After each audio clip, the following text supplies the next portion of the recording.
Hello friends, कैसे हैं आप सब। दोस्तों, महाकुंभ का स्नान बहुत लोग करके आए और अभी तक भी श्रद्धालु जा रहे हैं।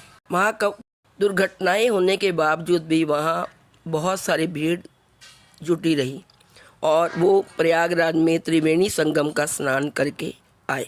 बहुत सारे सेलिब्रिटीज़ और बहुत सारे नागा साधु और महापुरुष, संत, ऋषि, सब लोग, आम जनता भी वहाँ स्नान करने गई, जो कि बहुत श्रद्धा से गंगा स्नान करके आई।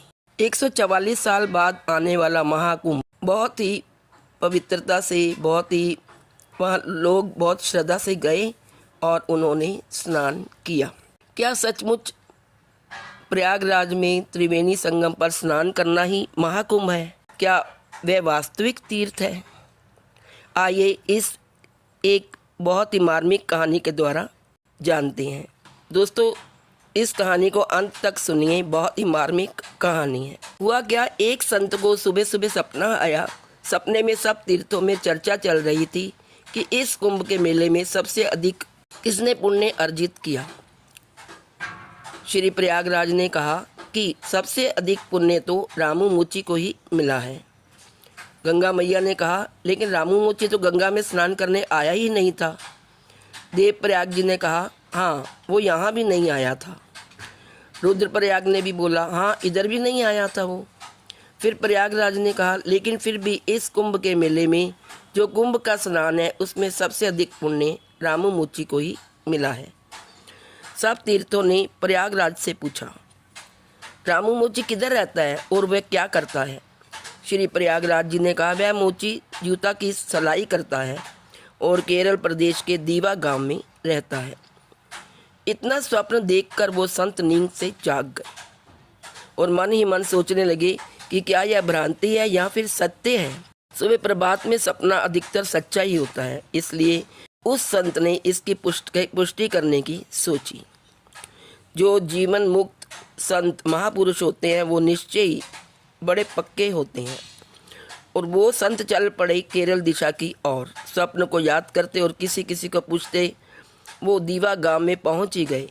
जब गांव में उन्होंने रामू मुची के बारे में पूछा तो उनको रामू मुची मिल ही गया। संत के सपने की बात सत्य निकली। वो संत उस रामू मुची से मिलने गए। वह रामू मुची संत को देखकर बहुत ही भाव विभोर हो गया और कहा, महाराज, आप मेरे द्वार पर आए हैं। मैं जाति से तो चमार हूँ, हमसे तो लोग दूर दूर रहते हैं, और आप संत होकर मेरे घर आए। मेरा काम तो चमड़े का धंधा है। मैं वर्ण से शूद्र हूँ, बुद्धि और विद्वता से भी अनपढ़ हूँ। मेरा सौभाग्य है कि आप मेरे घर पधारे। संत ने कहा, हाँ, मुझे एक स्वप्न आया था, उसी कारण मैं यहाँ आया। और संत तो सब में उसी प्रभु को देखते हैं, इसलिए हमें किसी भी प्रकार की कोई कठिनाई नहीं है किसी के घर जाने में और उससे मिलने में। संत ने कहा, आपसे एक प्रश्न था कि आप कभी कुंभ मेले में गए हो?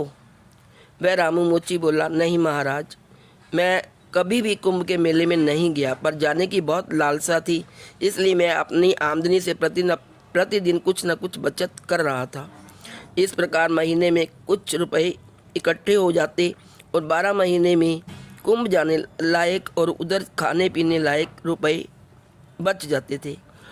जैसे ही मेरे पास कुंभ जाने लायक पैसे हुए, मुझे कुंभ मेले का शुरू होने की प्रतीक्षा होने लगी और मैं बहुत ही प्रसन्न था कि कुंभ के मेले में गंगा जी स्नान करूंगा। लेकिन उस समय मेरी पत्नी माँ बनने वाली थी।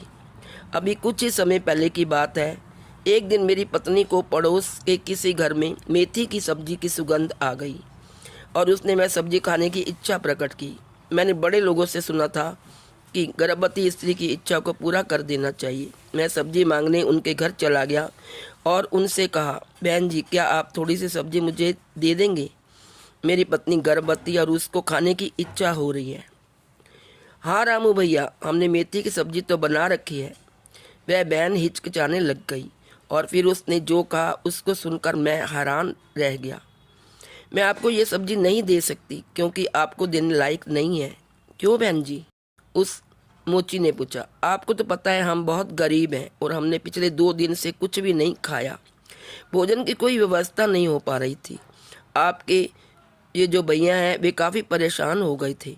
धनी से कर्जा भी ले लिया था। उनको जब कोई उपाय नहीं मिला तो भोजन के लिए घूमते घूमते शमशान की ओर चले गए।